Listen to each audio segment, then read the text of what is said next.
Então, pessoal, boa noite novamente, já gravando aqui. Creio que não há nenhuma oposição quanto à gravação, tá? Satisfação revê-los novamente, tá? Vamos dar continuidade às nossas discussões, do nosso conteúdo, mas, como vocês já sabem, eu gosto de fazer um pequeno retrospecto, mas bem pontual, tá? Para que a gente se situe sobre nossa disciplina, logicamente, e da importância dela nesse contexto da administração de empresas e das ciências contábeis, e, claro, nós temos aí uma aluna ou duas de RH, que está pagando essa disciplina conosco, né? Então, que também se aplica da mesma forma, porque recursos humanos também é um curso de gestão, tá? De uma célula extremamente importante dentro da estrutura organizacional de uma empresa, tá? Nós sabemos disso, certo? Mas o administrador de empresa, que evidentemente vai empreender todas as estratégias e técnicas necessárias adquiridas durante a profissão e durante os estudos, e também de forma prática, de forma efetiva, certo? No que diz respeito à gestão, gerenciamento da organização, empreendedorismo, proporcionar o desenvolvimento e o crescimento da organização, tá? E o gestor contábil, se assim o desejar, será contador, dentre várias outras possibilidades, também, evidentemente, vai gerir toda uma célula extremamente importante em uma organização, em uma empresa, que é toda a sistemática, toda as questões voltadas para a contabilidade da organização, de uma empresa, seja lá de onde for, evidentemente, e também podendo, inclusive, criar uma empresa para prestar serviços contábeis, né? E o gestor de recursos humanos, que nós temos aqui também um aluno, pelo menos uma falou comigo, como empreendendo todas as suas estratégias e competências e técnicas para redirecionar os interesses individuais dos colaboradores em prol de um interesse maior, que é da organização, que é, logicamente, a gestão de pessoas. Então, uma célula extremamente importante, certo? Que não tem como o administrador de empresa cuidar de forma mais aprofundada, de forma mais detalhada, todos os setores da organização, por isso que ele tem pessoas que o auxiliam dentro da organização. Logicamente que, para a execução dessas atividades de gestão, aí a gente entra para uma questão negocial, logicamente, tanto do administrador, do gestor contábil, do gestor de recursos humanos, ele, na tomada de decisão, propriamente dita, ele não pode tomar uma decisão de forma aleatória, certo? Porque se ele toma essa decisão, se ele decide algo de forma aleatória, possivelmente ele poderá estar indo de encontro a alguma norma, tá? E cometendo alguma irregularidade, alguma ilegalidade. Professor? Oi, Robério. O professor está falando assim, aleatória, por conta dele mesmo, por conta dele, sem consultar os outros? Não, de forma aleatória, é exatamente onde eu vou chegar, Robério. Quando eu estou dizendo assim, ele toma uma decisão nesse sentido, ele não vai tomar de forma solta, de forma aleatória, ele não vai, estou dizendo que ele não deve tomar essa decisão, porque aí é onde eu vou chegar. Para tanto, ele precisa ter e embasar essas decisões em normas jurídicas, entende? Em fundamentos jurídicos. E aí, logicamente, ele vai consultar toda a sua equipe que vai estar com ele. É nesse sentido. E por que eu estou fazendo esse introdutório, Roberto, e demais colegas? Exatamente porque é exatamente nesse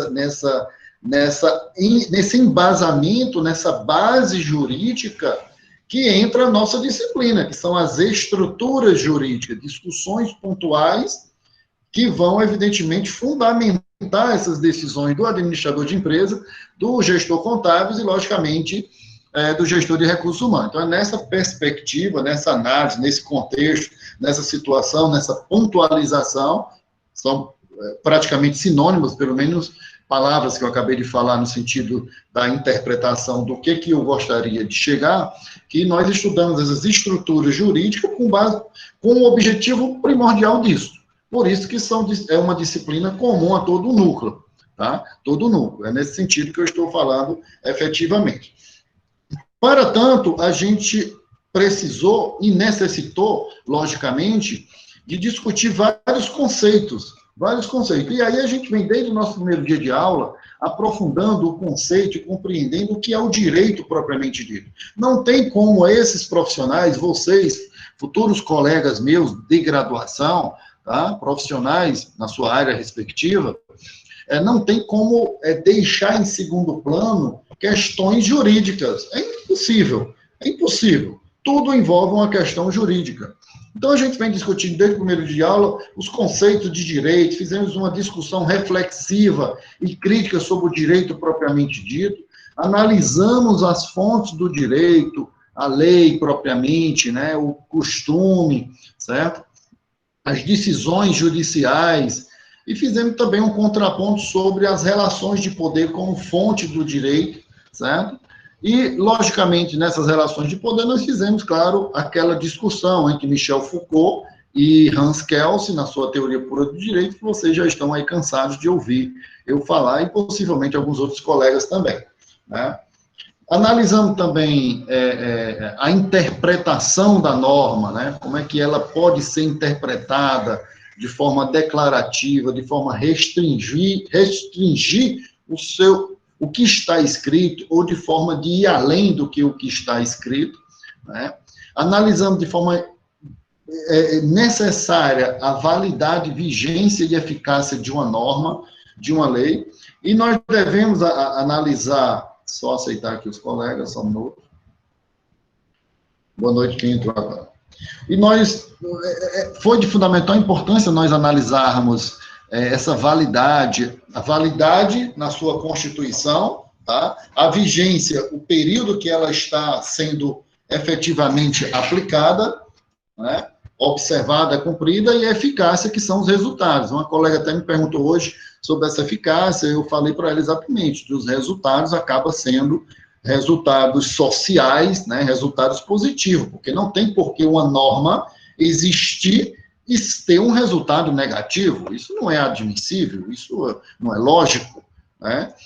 Então, ela tem que ter esse viés, esse resultado positivo, como nós sabemos. E vimos também, logo em seguida, o ato jurídico perfeito, o direito adquirido e a coisa julgada, a questão da repristinação da norma, que não existe no direito brasileiro. E repristinação, nós sabemos, nós temos uma norma A, surgiu uma norma B, que revogou a norma A, beleza. Surgiu uma norma C, que revogou a norma B. A repristinação entende que, se revogou a B, voltaria à norma A. Só que essa sistemática, esse instituto, não existe no direito brasileiro. Não existe. A norma A só voltaria se a norma C dissesse, volta-se a norma A, expressamente. Então, não existe isso no nosso ordenamento jurídico.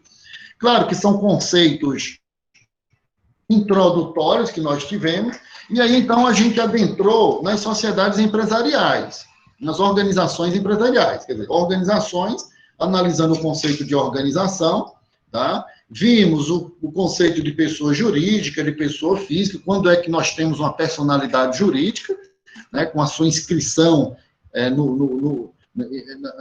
de forma específica, as sociedades empresariais na junta comercial, as sociedades simples no cartório de registro de imóveis. Nós vamos ver isso, calma, detalhadamente, tá? Nós vimos o introdutório, certo?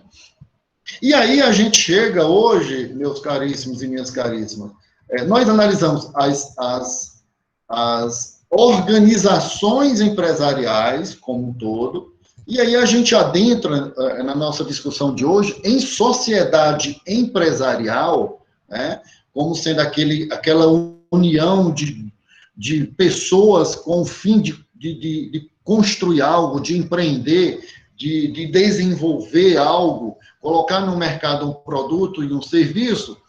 E nós vamos abordar hoje um contraponto entre o conceito de empresário e o conceito de empresa, tá?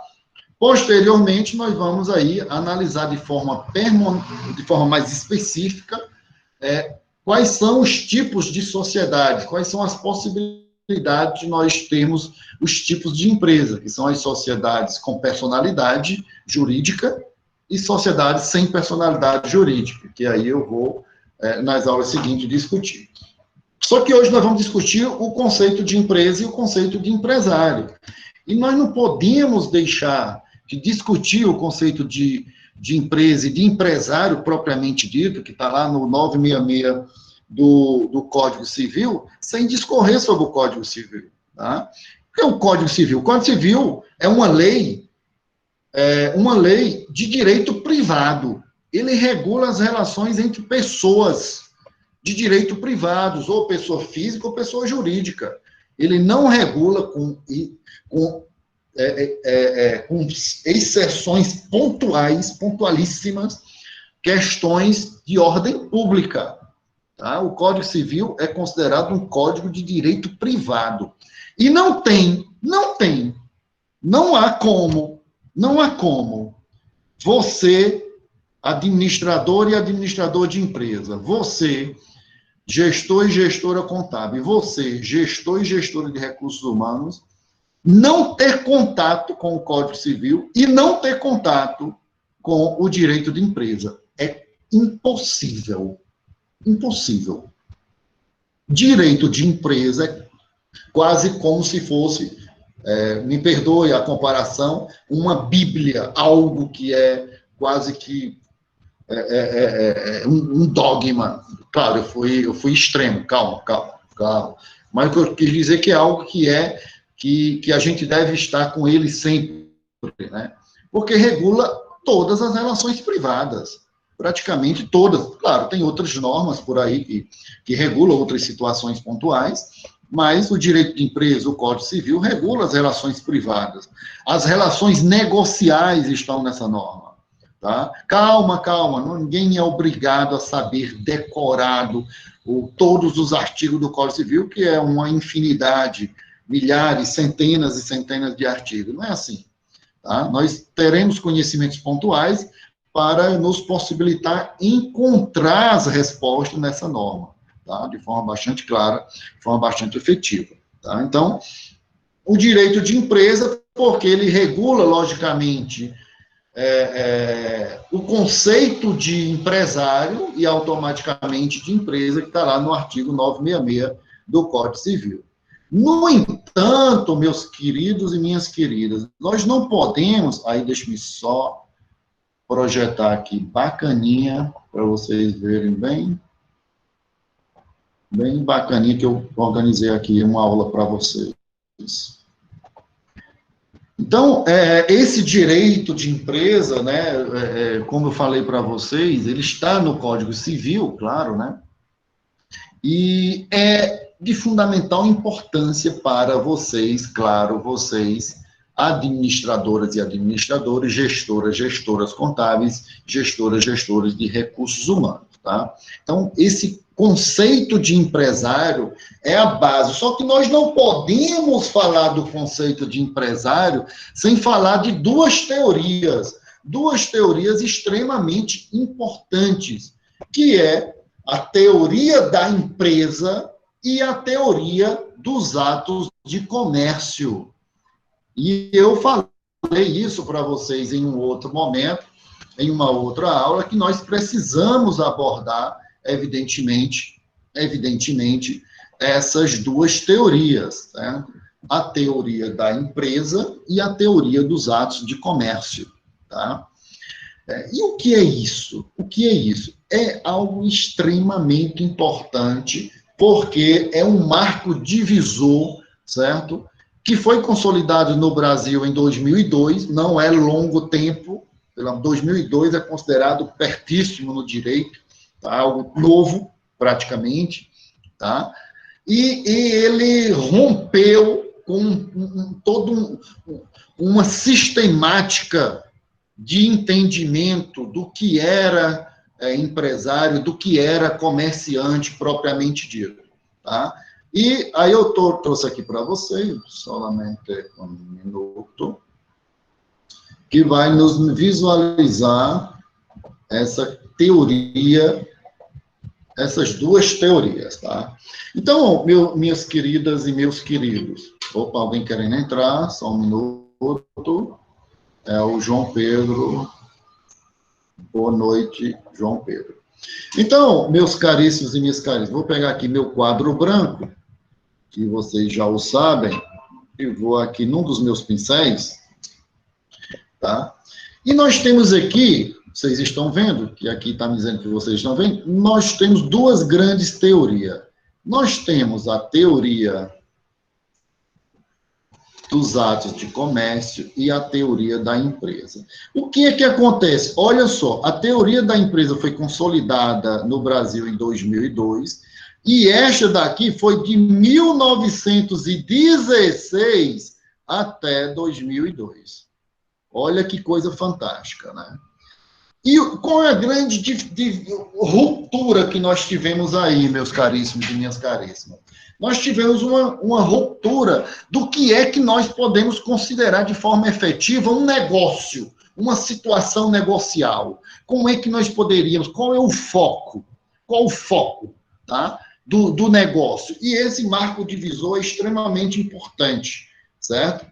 Esse marco divisor é extremamente importante, tá? Porque antes de 2002, olha que coisa como nós estávamos atrasados. Era considerado, evidentemente, um empresário ou alguém que evidentemente, executava atividades, só era considerados empresários aqueles que praticavam o chamado ato de comércio, certo? E tinha mercância como profissão. Qualquer ato de comércio era considerado, e tendo a mercância como profissão, é que era considerado, deixa eu só aceitar aqui, pessoal, alguém que está entrando, é o Saulo Mendes, só um minuto. Boa noite, Saulo Mendes. Voltando, pessoal. Então, o que é a grande ruptura aí? Nós temos duas grandes rupturas. Antes de 2002, por incrível que pareça, olha que coisa tão próxima, antes de 2002, tá? Eram considerados empresários ou pessoas que negociavam aqueles que praticavam o chamado ato de comércio e tinham a mercância como profissão. Só aceitando mais um outro colega. Boa noite, boa noite. E o que é que aconteceu em 2002? Houve todo um foco, um desvio, uma ruptura, que foi considerado empresário, de 2002 para cá, quem exercia atividade econômica organizada e é, a partir de 2002 para cá, registrado na junta comercial. Olha só que coisa interessante. Ou seja, houve um desvio positivo, uma evolução da norma, tá?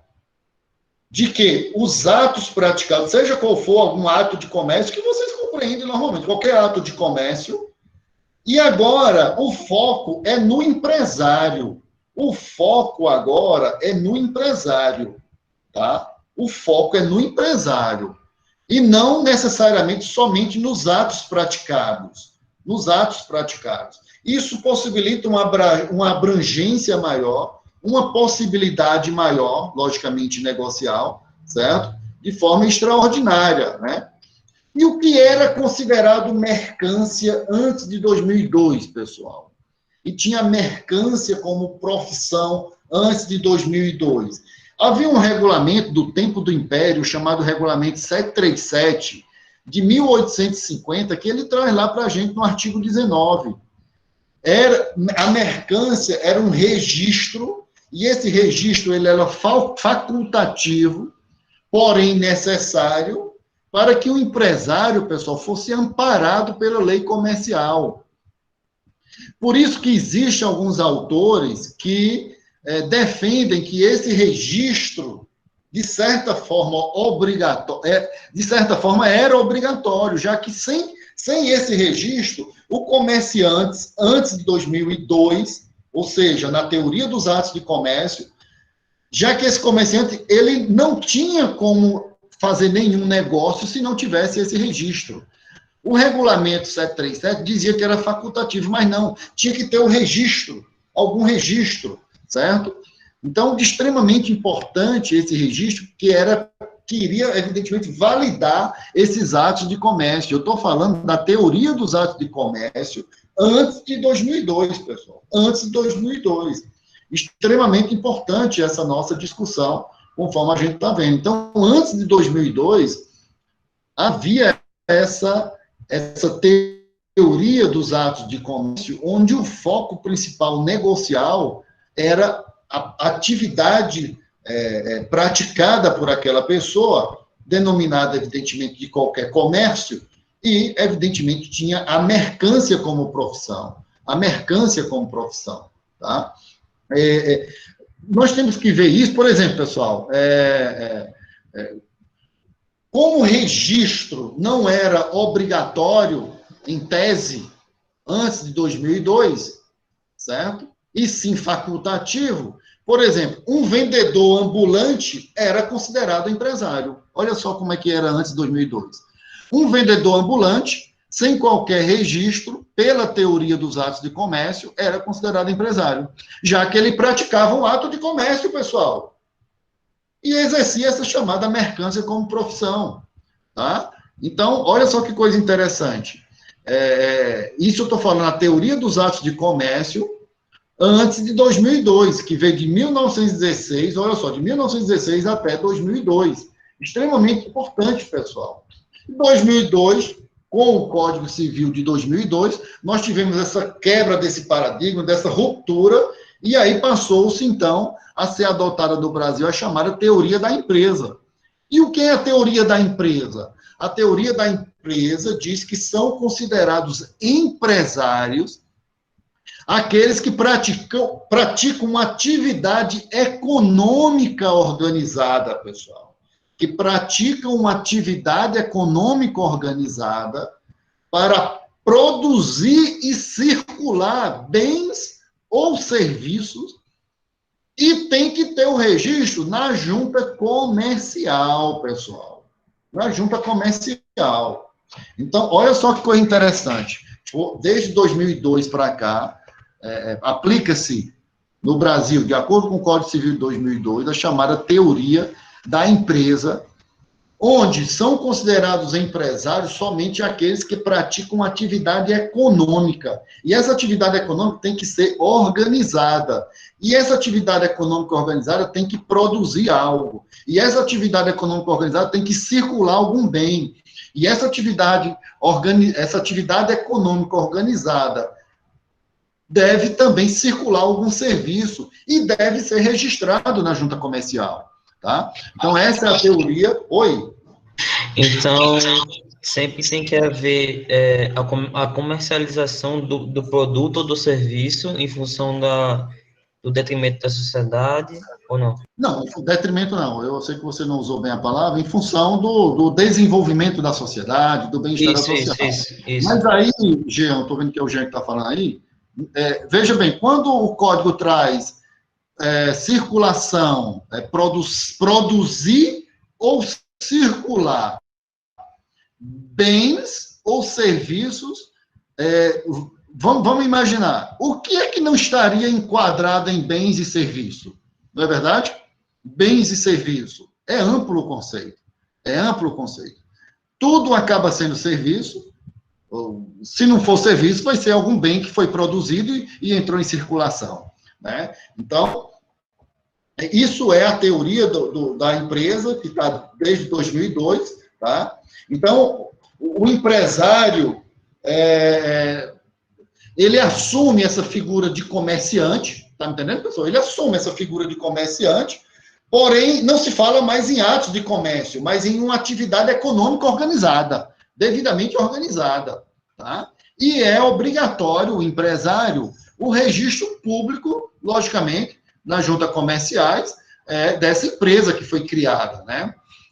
Cada estado da federação tenho sua junta comercial, né? Sua junta comercial. Então, extremamente importante isso aí, certo? Extremamente importante essa teoria da empresa, consolidada de 2002 para cá, certo? 2002 para cá. E é importante trazer para vocês, caríssimas e caríssimos, que há uma divergência de entendimento dentro desse conceito, tá? Uma divergência que a gente chama de divergência doutrinária, de doutrinadores. Como assim? Porque assim, pessoal, alguns entendem que qualquer pessoa que exerça uma atividade econômica organizada, por exemplo, informalmente, por exemplo, pessoal, um vendedor ambulante, uma atividade econômica organizada informalmente. Eu tenho certeza que ia surgir essa dúvida de vocês. Mas, professor, e um ambulante? Ele não exerce uma atividade econômica organizada, mas é informal? E aí? Então, alguns doutrinadores entendem que este seria um chamado empresário de fato, porque existe na prática, e os que são registrados são considerados empresários de direito propriamente dito, porque tem um registro, certo? No entanto, outros doutrinadores, isso é uma divergência, entendem que os comerciantes informais são empresários como todos os outros. Olha só que coisa interessante. Só que eles ignoram o artigo 967 do Código Civil, que trata do registro, tá? O que é que qual é a corrente que eu defenderia, tá? Pessoal, extremamente importante essa nossa discussão sobre o conceito de empresário e o conceito empresário de fato, empresário de direito, registro, não registro, pela seguinte situação, pessoal. Mas, professor, se há essa divergência, qual corrente o senhor entende sendo a mais plausível? Pessoal, a corrente que eu entendo que seja mais plausível não quer dizer que seja a que deve ser de pronto vocês aceitarem, não, pelo amor dos céus, pessoal. Nós estamos falando de uma divergência doutrinária, onde alguns defendem que, por exemplo, o vendedor ambulante, ele exerce uma atividade econômica, ele tem uma organização, só que é informal. Por que é informal? Não é registrada, é informal. Alguns entendem que ele seria um empresário de fato porque na prática ele está lá exercendo, certo? E os registrados seriam um empresário de direito, porque tem registro. Outros doutrinadores entendem, não, que eles todos são empresários, tá? Eu entendo, na minha corrente, que essa primeira possibilidade é a mais interessante, tá? Eles são empresários de fato, porque exercem a sua atividade, e não são empresários de direitos, porque não têm registros, tá? E aí, minhas queridas e meus queridos, vocês vão surgir a seguinte dúvida. Vai surgir a seguinte dúvida, certo? E nós vamos debater isso e já vamos aprofundar. Mas, professor, me diga uma coisa. E se esse vendedor ambulante, ou que digamos que ele seja um vendedor ambulante, mas ele tem um quiosquezinho, só não está registrado, mas todo mundo sabe onde ele está, tá me entendendo? Ele vende um produto, etc e tal. E se ele vende um produto, causa um dano a terceiros? E aí? Como é que eu posso ser reparado desse dano? Ou material, causou um prejuízo, ou até mesmo um dano moral, dependendo do que ocorreu. E aí? Ele será responsabilizado? A resposta é positivamente. Sim, senhor, ele será responsabilizado. Tá, pessoal? Ele será responsabilizado.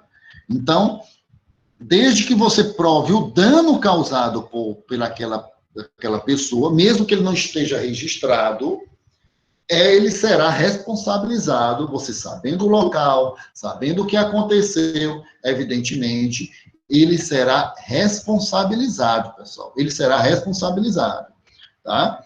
Então, professor, Oi, pois não. nessa situação, ele seria penalizado por duas coisas, por tanto provocar esse dano e por não ter o registro na junta comercial, ou não? Não, não, aí é que está, foi o Salatiel, aí é que está, Salatiel. Por exemplo, eu comprei nesse senhor que tem o quiosque, ele não tem CNPJ, ele é informal, tá? Veja bem, ele me causou um dano, seja lá, algum produto. Eu vou entrar com um procedimento judicial contra ele na esfera civil para que ele ressarça o dano que ele me ocorreu, entendeu? Logicamente, eu poderia até denunciá-lo à junta comercial, entendeu, Salatiel? Mas eu poderia fazer isso. Mas se eu não quiser, logicamente, entendeu? Ora, por quê? Porque, Salatiel, já existem órgãos, e nós sabemos que existem órgãos que fiscalizam. Deixa eu só ver aqui o que foi que escreveram aqui. Professor, se ele não tiver registrado na junta comercial e não tiver CNPJ, ele não pode emitir nota fiscal, não é? Logicamente, ele não pode emitir nota fiscal. Logicamente, aí o senhor entraria na justiça com ele, com que prova, já que, entendeu? Aí foi o que eu nota fiscal. Beleza. Professor. Oi. Só complementando essa pergunta aí de Jean. Mas não tem um tipo de nota fiscal que pode ser emitido por pessoa física? Aí ele pode ir, digamos que ele não tenha emitido no exemplo do Jean, mas não é isso, Josnan?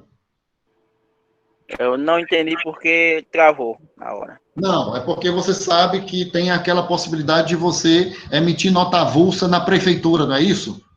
Isso mesmo. Pronto, é uma possibilidade. Mas digamos que no exemplo hipotético do Jean, ele não emitiu nota fiscal. Mesmo assim, ele pode ser responsabilizado, aí você vai ter que fazer e ter as devidas provas, Jean. Devidas provas, tá? Você tendo as devidas provas, é possível ele ser responsabilizado. Só, pessoal, que há um pequeno detalhe aí que nós vamos aprofundar nas aulas seguintes. Existem as chamadas, pessoal, sociedades personificadas e as sociedades não personificadas. As sociedades que têm personalidade jurídica com CNPJ, e é possível nós termos uma sociedade sem personificação, sem CNPJ. Calma. Nós vamos ver nas cenas dos próximos capítulos. E aí nós vamos voltar a esse ponto aqui, certo? Vamos voltar a esse ponto aqui. Tenha calma. Professor? Oi. Então, uma pessoa, ela começou o empreendimento. Ela foi crescendo, e esse negócio dela ficou muito grande. E se ela não fizer o registro na junta comercial para ter um CNPJ, não se torna um crime, não? Ou isso pode acontecer normalmente? Ela pode cometer um crime, sim. Agora, o que acontece, quem perguntou foi o Salatiel, foi? O que acontece aí é o seguinte, aí vem a questão, ela ficou grande até que ponto? Porque para que ela fique grande efetivamente, vai chegar um momento que alguém só vai vender para ela se ela emitir nota fiscal. Você entendeu? Aí está o X. Até que ponto? E se alguém solicitar nota fiscal e ela não emitir? Sabe o que é que isso vai acontecer? A pessoa aí, pessoal, só voltar aqui para vocês, para discutir isso aqui, a gente olhando melhor. Olha que coisa interessante. Foi o Salatiel que perguntou, foi? Sim. Olha que coisa interessante. Perfeito. Digamos, hipoteticamente, nesse seu exemplo, aí eu fui comprar, você foi comprar na minha empresa. Digamos assim, na minha empresa que eu digo no meu negócio. Negócio de roupas. Tenho várias lojas. Olha só, sem estar registrado. Por aí nós já temos falha de fiscalização, né? Municipal, estadual e federal. Já temos uma falha aí. Então, os órgãos de fiscalização não estão funcionando. Mas, hipoteticamente, digamos que, apesar que hoje em dia está bem mais acirrado, hipoteticamente, vamos dizer que passou batido isso aí. Aí o Salatiel veio aqui nessa minha loja. Entender a teoria da empresa, eu sou um empresário de fato, não tenho registro. Isso é o que diz a doutrina. tá? Apesar que o código diz que você, para ser empresário, tem que ter, evidentemente, o registro. Beleza, essa é a regra, tá? Aí o Salatiel veio na minha loja e disse, sim, comprei aqui R$ 300 de roupas, aí eu quero a nota fiscal. E aí? Né? Aí, se eu não emitir a nota fiscal, o que é que o Salatiel pode fazer? Ele pode me denunciar, tá? Logicamente, quando ele me denuncia, por exemplo, na fazenda, né? O que vai acontecer? A fazenda, aí eu estou falando o fisco, ele vai mandar um fiscal. Ele vai verificar, cadê a nota fiscal? A empresa não é regular? Aí começa aí o desmantelo grande. Desmantelo grande. Primeiro, penalidade altíssima, porque é uma penalidade, haverá uma notificação, penalidade pecuniária, possivelmente, obrigação acessória, a gente vê lá em direito tributário, vai ser transformado em uma obrigação principal e, possivelmente, o fisco vai começar a execução fiscal. Calma, eu disse bem rapidamente, mas tem toda uma entrelinha aí no meio, que a gente vê lá em direito tributário e ciências contábeis, tá? Direito tributário, vê lá em ciência contábil e direito tributário, beleza. Certo? E, logicamente, haverá as comunicações dos órgãos. E, logicamente, essa empresa, se ela não regularizar, ela poderá, efetivamente, vai sofrer toda uma penalidade, entendeu, Salatiel? Então, assim, é muito complexo hoje em dia ter um grande negócio, como você no seu exemplo, ter um negócio grande e ele acabar não se regularizando. Certo? Pode acontecer? Pode. Nós sabemos, temos por aí, certo? Pequenos que se dividem várias vezes e acaba sendo um só, né? Por aí, né? Certo? Mas é muito, muito complicado isso aí, muito difícil de acontecer. Não é impossível, mas acontece, nós sabemos disso de forma efetiva, tá? Então, pessoal, a teoria da empresa, ela traz para a gente essas duas, ou melhor, as duas teorias, certo? Eu trago para vocês essas duas perspectivas, ou seja, essas duas situações. Perspectiva, nós temos uma situação A e uma situação B, são duas possibilidades, duas perspectivas que nós estamos comparando. De 2002 para trás, teoria dos atos de comércio, era o comércio em si, e aí era algo mais pontual, houve um direcionamento, uma evolução para o empresário propriamente dito, né? O empresário propriamente dito, tá? De fundamental importância a gente conhecer essas duas figuras para nós compreendermos o conceito lá do Código Civil, que eu vou para ele agora. Deixa eu ver aqui. O que temos? Mariana, existe algo que substituiria uma nota fiscal? Olha só. Uma nota fiscal é bem complexo isso, porque é o sistema que vai exatamente fiscalizar. Boa pergunta, Mariana. Boa pergunta, se teria algo que substituiria uma nota fiscal. Porque a nota fiscal, inclusive, ela é eletrônica hoje, né? Vocês sabem, o pessoal que já tem aí um contato, que é exatamente um mecanismo exatamente da fazenda, ou seja, do fisco, fiscalizar e arrecadar a tributação, né? É bem difícil. Professor. Oi. O que, em tese, substituiria a nota fiscal é o cupom fiscal, que é uma coisa bem mais simples, né? Isso, mas o cupom fiscal, aí eu falei nota fiscal pensando na perspectiva da tributação, entendeu? Do controle do Estado, Josinando. Mas muitos emitem o cupom fiscal, que necessariamente não seria nota fiscal. Mas, Mariana, boa pergunta, e aí pegando aí também a deixa do Josinando, nós temos como cupom fiscalzinho a prova do exemplo que nós citamos agora há pouco, beleza? Show de bola. Quem foi que perguntou agora há pouco? Foi o Salatiel? Foi o Jean? Um dos dois falaram sobre um exemplo. Sim, como é que vai provar isso aí? O cupom fiscal é uma possibilidade, sim. Show de bola, Mariana. Parabéns, e Josinando. Professor, em questão de comprovação também, aí até uma comanda serviria como comprovação, né? Comanda, comprou na mesma cidade, mas tem um e-mail, entendeu? E-mail, pessoal, tá? Isso é para preservar a questão de possíveis danos que venham a ocorrer. O que eu estou dizendo para vocês é que é possível, sim, haver reparações dentro desse contexto que nós estamos abordando. Tá? Ei, professor. Oi, Dantas. Se você perder a comanda, não é obrigado a pagar, não, né? Ah, mas aí você está falando de... Rapaz, aí é uma questão lá de um entendimento do direito do consumidor, né? Que a gente vê isso eu acho que foi bem decidido, né? Que não é obrigado a pagar. Isso acontece no shopping, né, Antônio Dantas? Teve uma confusão grande sobre isso aí, né? Lembra? É porque tem gente que, assim, eu não posso afirmar, né? Mas eu acho que tem gente que obriga você a pagar, né? Tem gente que não sabe, aí vai e paga. Não sabe do seu direito. Tem coisas que as pessoas não sabem do direito e aí, às vezes, para não haver um mal-estar, às vezes a pessoa acaba pagando, né? Acaba pagando, né? De forma efetiva, né? Então, pessoal, aí eu vou trazer aqui para vocês o Código Civil que mostra para a gente, bem pontual, e nos leva a essa discussão inicial que nós tivemos agora, certo? Professor, Tá lá no artigo... Oi? aí a respeito da teoria da empresa. O senhor já comentou em algumas vezes, se não me engano, que tem empresas que são abertas em cartório e tem empresas que são abertas em junta comercial, não é isso? Isso, sociedade simples e as sociedades comerciais. Sociedade simples, cartório, e as empresariais no junta comercial. Diga lá. Certo. Porque aí, segundo a teoria aí, quem tem uma sociedade simples não seria um empresário? Olha só que coisa interessante, né? Coisa interessante. Eles exerceriam como se fosse empresário a atividade.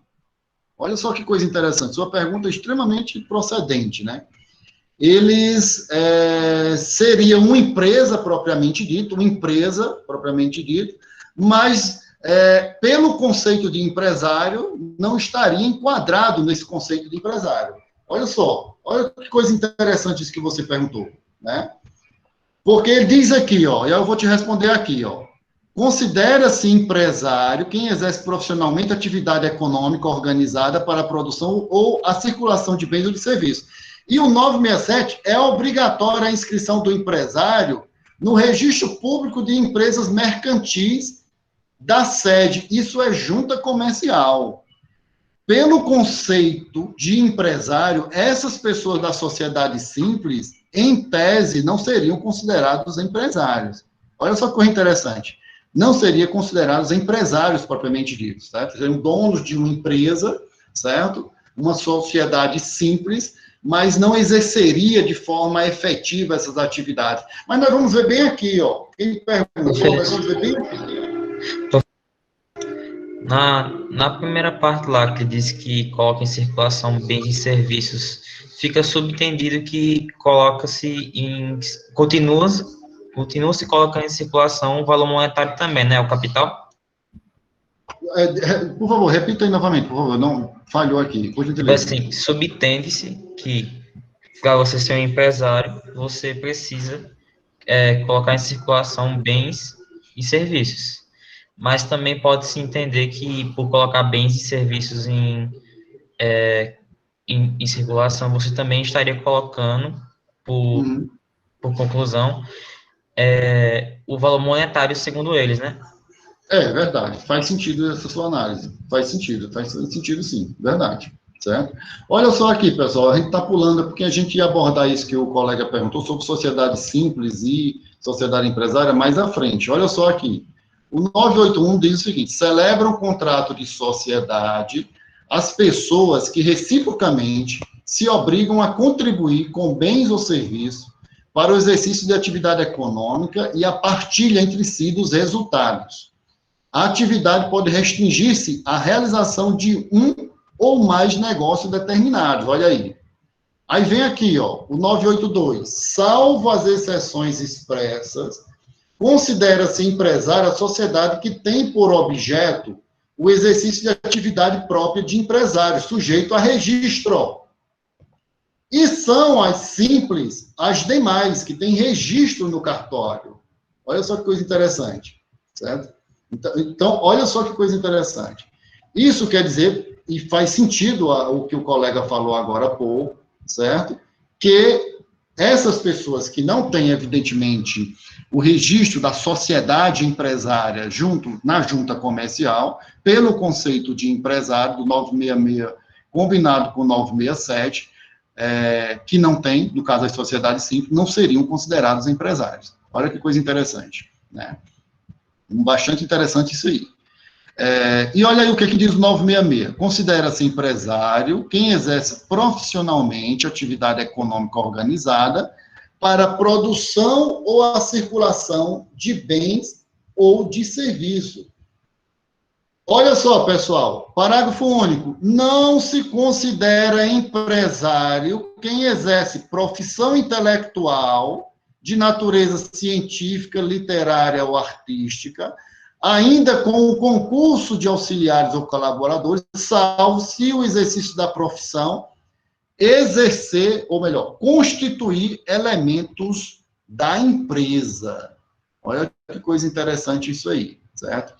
É importante a gente destacar aí, pessoal, sobre essa sociedade empresária, né, sobre o conceito de empresário propriamente dito, e aí a gente aborda muito o Márcio Morena Pinto, né, que tem um artigo bem interessante no Jus Brasil, que ele trata exatamente desses requisitos do 966, né? Quando ele fala que é quem exerce profissionalmente uma atividade econômica organizada, né? Então, essa economicidade que ele fala, né, que é exatamente o direito que exerce a empresa de desenvolver uma atividade econômica propriamente dita. E essa atividade econômica voltada para a produção de riqueza, certo? Produção de riqueza. O outro requisito, outra característica, que é também extremamente importante, é o exercício de uma atividade empresarial de forma profissional.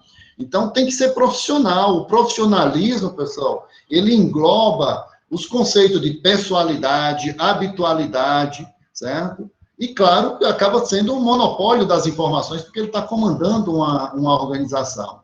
Né? O outro requisito extremamente importante é que você, para exercer essa atividade empresarial, ela tem que ser pessoal, é a questão da pessoalidade. Né? Se traduz na qualidade, como a gente vê, de como se exerce essa atividade de forma direta, certo? Ele tem que exercer de forma efetiva, certo? Então, extremamente importante esse requisito da pessoalidade, que é abordado pelo autor, certo? Ainda sobre a caracterização e da inscrição, nós temos aqui, pessoal, no 968, que diz que a inscrição do empresário, ele faz mediante um requerimento, contém toda uma série de requisitos, o nome, a firma, com a respectiva denominação, logicamente junto à junta comercial, né? O capital, o objeto e a sede da empresa. Então, para vocês verem, pessoal, que o Código Civil, nesse direito de empresa aqui, ó, pessoal, ó, é o livro 2,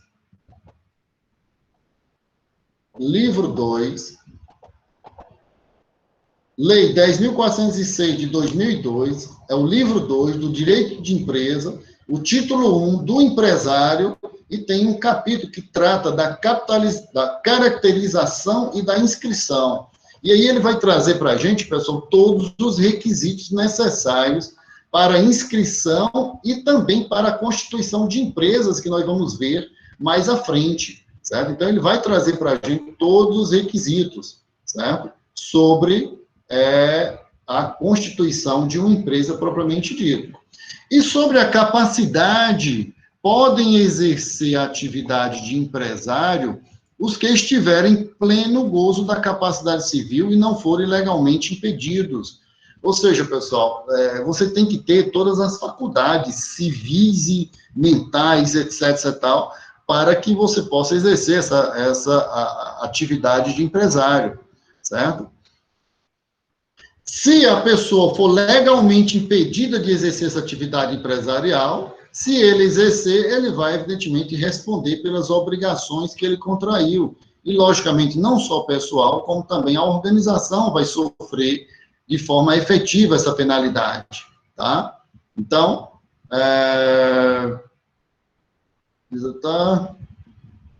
temos aqui, ó, poderá especificamente o parágrafo 3º. O registro público de empresas mercantis está a cargo de onde? Das juntas comerciais.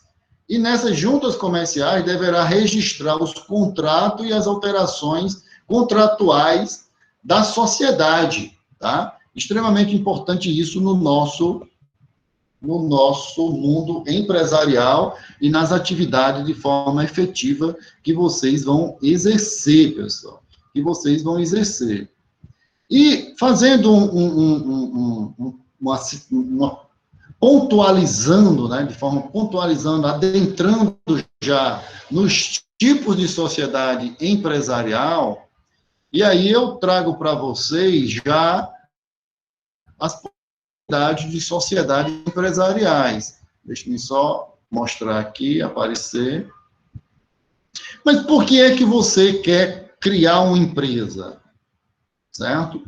Você quer criar uma empresa como? Por quê? Você tem que primeiro definir o seguinte: você quer começar um negócio sozinho ou com um amigo? Né? E hoje em dia, evidentemente, para criar uma sociedade, nós vamos ver, essa sociedade ela poderá ser com uma única pessoa, certo? Ou com duas ou mais pessoas. Então, uma das primeiras possibilidades de você ver é capital, se você tem capital para isso, certo? E se você efetivamente quer começar um negócio sozinho ou comigo, certo? Primeiro passo. A partir daí, evidentemente, juntamente com o amigo ou de forma individualizada, você tem que definir o produto ou o serviço, conforme diz o próprio conceito de empresa. Que produto ou serviço? Você quer produzir algo, né? Ou quer circular, o que é? Algum serviço que você quer prestar, logicamente, né? Então, por exemplo, você ser um gestor contábil, você evidentemente vai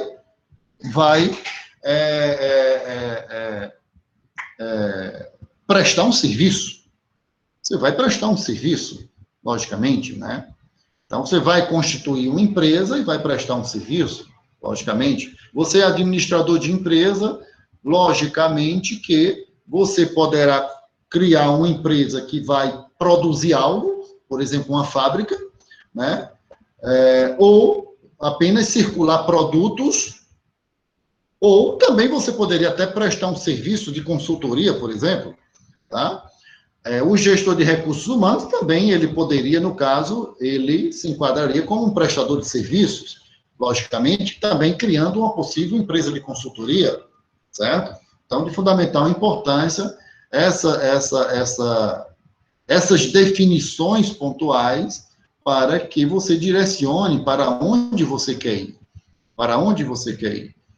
E aí a gente sinaliza, pessoal, aqui os tipos de sociedades empresariais que nós vamos ver uma a uma nas cenas dos próximos capítulos. Onde nós temos aqui,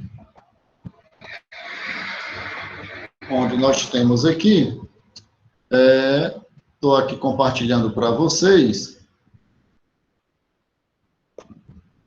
Ok, pessoal, vai aparecer aí. Pronto. Atividade empresarial. Nós temos os empresários individuais, exercem atividade em firma individual, certo? Temos a possibilidade da EIRELI, ou EIRELI, empresa individual de responsabilidade limitada, certo? Nós vamos ver isso, nós vamos ver também que não só a EIRELI é uma sociedade, uma empresa individual, logicamente, só tem uma pessoa, mas é possível nós termos uma limitada com uma pessoa, depois da Lei da Liberdade Econômica, eu acho que foi final de 2019, 2020 fica um vácuo, né, gente? Às vezes até na nossa memória 2020 nos apresenta como um vácuo, né? Algo que não existiu, né? A princípio, né? Então, nós temos aqui, logo em seguida, sociedades empresariais, empresário coletivo, temos aqui o artigo 982, vamos ver. O objeto dessas sociedades empresariais, do empresário coletivo, simples, atividades não empresariais, atividades próprias de empresário, 982, certo? Vamos ver isso. Logo mais abaixo, nós temos... Espera aí, pessoal. Natureza do vínculo dessas sociedades. Nós temos aqui instituições que podem ser associações ou fundações. Logo aqui abaixo, natureza do vínculo, nós podemos ter aqui sociedades por ações, mas nós temos aqui a sociedade anônima, tem uma lei específica que trata da sociedade anônima, 6404. Temos as sociedades em comandita por ações, está no artigo 1090. E nós temos aqui as sociedades empresariais propriamente ditas. Nós temos aqui do lado a sociedade em nome coletivo.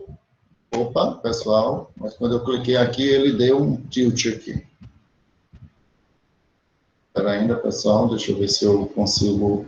Professor, esse está na...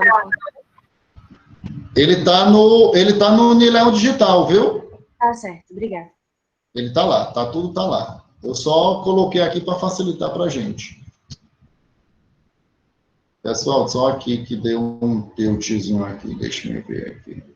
Eu tenho que trazer para cá. Ainda. Não estou conseguindo expandir. Tá reduzindo mais ainda. Só um minuto, deixa eu voltar aqui, pessoal. Só quero mostrar aqui para vocês a parte final. Não, aí foi pior ainda. Ah, deu certo agora aqui, vou aumentar. Beleza. Pronto. Então, nós temos aqui as sociedades empresariais, pessoal, só esse cantinho aqui, para vocês. Pessoal, o conceito de cada uma, os requisitos pontuais, nós vamos ver numa aula específica, tá? Tenha calma.